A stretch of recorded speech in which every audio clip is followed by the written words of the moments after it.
बिस्मिल्लाहिर्रहमानिर्रहीम, अस्सलाम वालेकुम। Welcome back to the my YouTube channel. तो आज हमारा टॉपिक है और बहुत इम्पॉर्टेंट है, ये है एमफिल और पीएचडी के लिए, ठीक है। यानी ये एक्सआरडी ग्राफ है। हम इसमें सीखेंगे कि how to read a XRD graph, ठीक है, और अनीलिंग के क्या इफ़ेक्ट्स होते हैं, ठीक है। अनीलिंग के एडवांटेजेस भी होते हैं और अनीलिंग के डिसएडवांटेजेस भी होते हैं। तो अनीलिंग, अगर हमें मटेरियल्स का पता हो कि जो हम ग्राफ देख रहे हैं उसमें मटेरियल कौन सा यूज़ हुआ है, तो हम इजीली आइडेंटिफाई कर सकते हैं अगर हमें ग्राफ एक्सआरडी ग्राफ रीड करना आता हो, ठीक है, और हमें इफ़ेक्ट्स भी डिफरेंट चीज़ों के मालूम हों। तो ये जो मेरे सामने एक्सआरडी ग्राफ है नंबर ए वाला, इसमें अनीलिंग हुई हुई है 129 डिग्री सेंटीग्रेड पे, यानी बहुत लो टेम्परेचर पे अनीलिंग हुई हुई है। और जो मटेरियल इसमें यूज़ किया है अनीलिंग के लिए, ये जो इन्होंने मटेरियल ग्रो किया है वो मैग्नीशियम क्लोराइड हेक्साहाइड्रेट यूज़ किया है। यानी कि इनिशियल जो इन्होंने मटेरियल यूज़ किया है मैग्नीशियम क्लोराइड हेक्साहाइड्रेट यूज़ किया है, और इनको जो फाइनल रिज़ल्ट चाहिए वो मैग्नीशियम ऑक्साइड चाहिए, ठीक है। मैग्नीशियम ऑक्साइड चाहिए और मटेरियल इन्होंने यूज़ किया है मैग्नीशियम क्लोराइड हेक्साहाइड्रेट, ठीक है। अब मैग्नीशियम की ऑक्साइड की जो पीक्स आती हैं नॉर्मली, फाइनली जो आती हैं पीक्स, वो 37 पे आती हैं, ठीक है।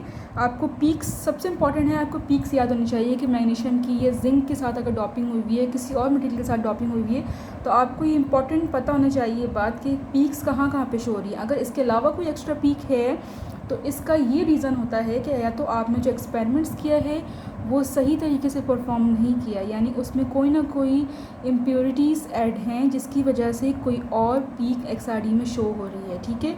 या फिर सेकंड रीज़न ये होता है कि आपने अनीलिंग टेम्परेचर सही से यूज़ नहीं किया है, ठीक है।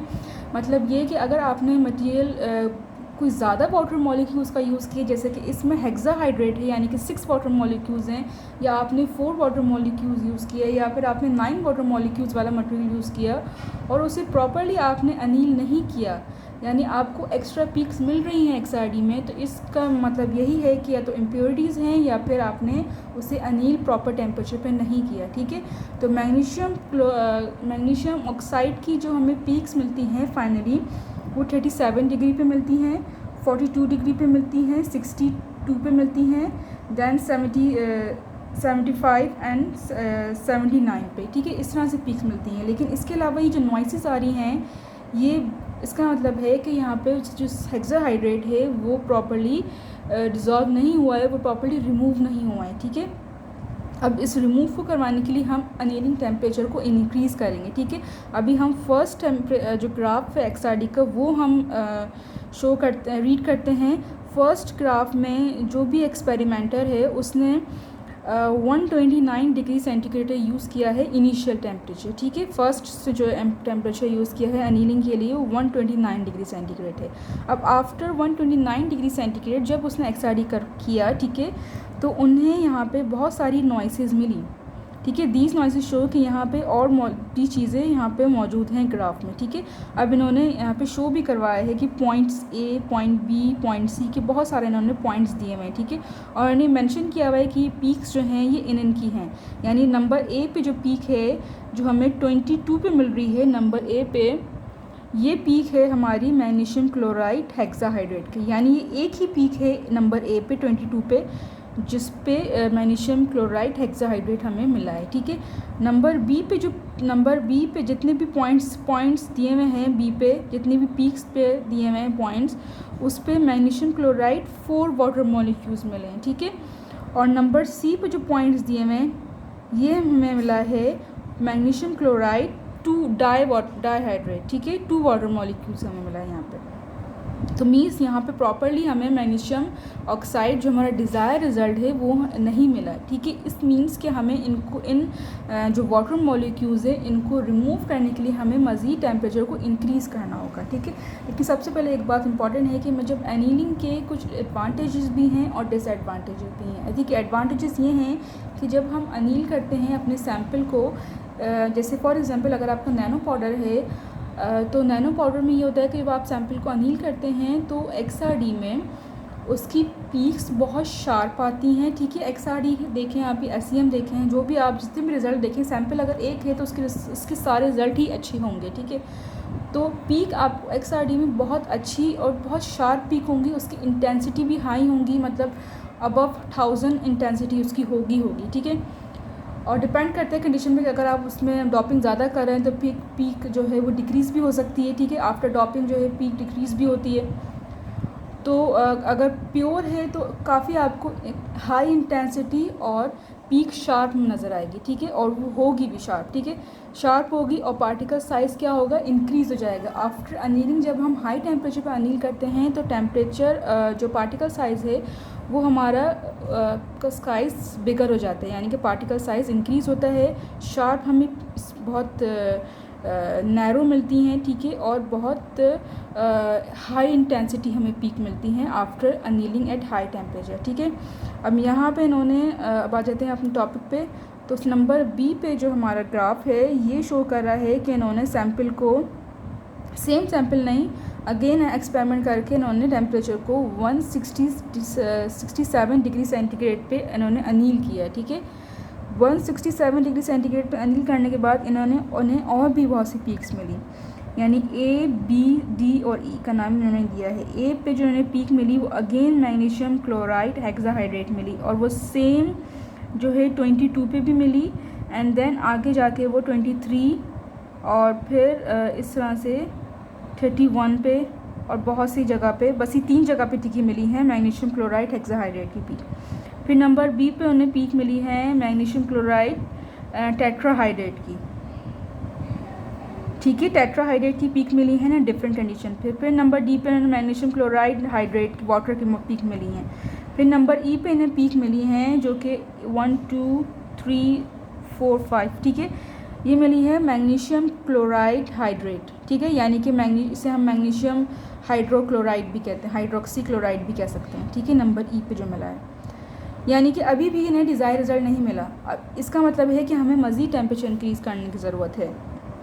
अगर आपको डिज़ायर रिज़ल्ट नहीं मिल रहा और आपके वाटर मॉलिक्यूल्स मौजूद हैं, यानी कि इम्प्योरिटीज़ हैं, तो आप ज़रूर इसको जो है अनील करें अगर आपने हाई वाटर मॉलिक्यूल्स यूज़ किए हैं तो।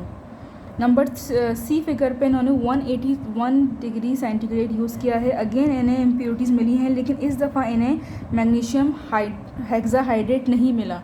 मैग्नीशियम हेक्साहाइड्रेट 181 डिग्री पे रिमूव हो गया, ठीक है।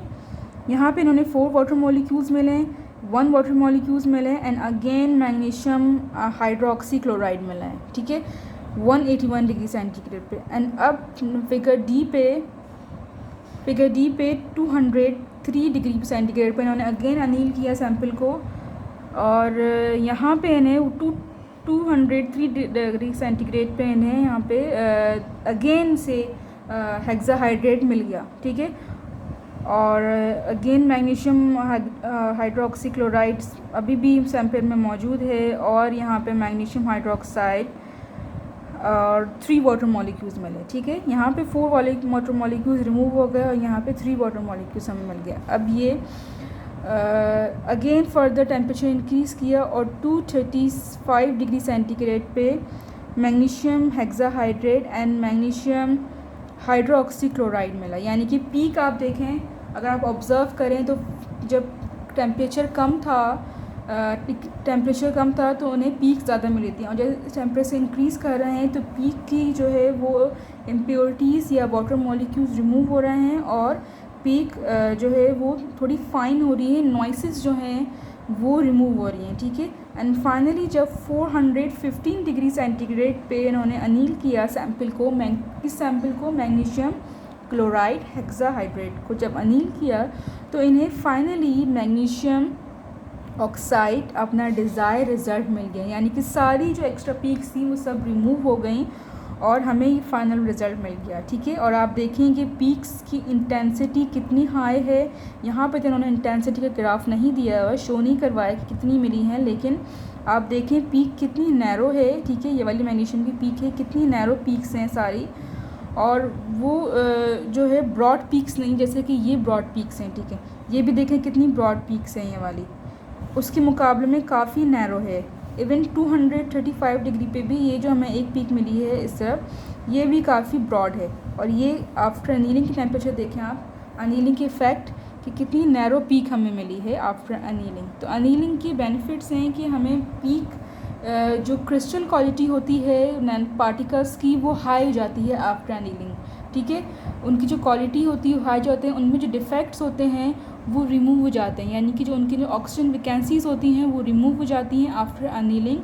और जो है जो नैनो पार्टिकल्स होता है उसकी जो क्रिस्टलाइन क्वालिटी होती है वो इंक्रीज़ हो जाती है आफ्टर एनीलिंग, ठीक है।